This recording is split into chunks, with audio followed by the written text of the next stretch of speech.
Mahalaga po sa amin na mapakinggan ang inyong mga kwento. Ang inyong mga dasal. Kung maayos po talaga yung mga anak ko. At ang inyong mga alalahanin. Ma-face out on G, buhay po namin. Ang maipagmalaki ang inyong mga tagumpay. Thank you sa ngalan ng buong ABS-CBN News.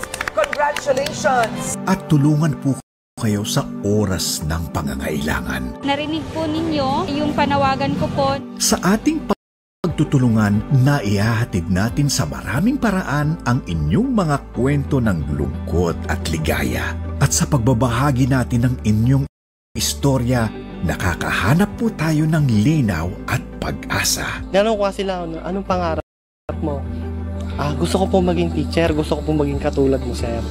Kaya sa abot ng ating makakaya, patuloy po tayong magpapatrol upang maihatid sa mundo ang ating mga kwento. Kayo nga ang unang nakapunta rito na media. Kahit anong media, wala pong nakapunta rito, ABS-CBN lang.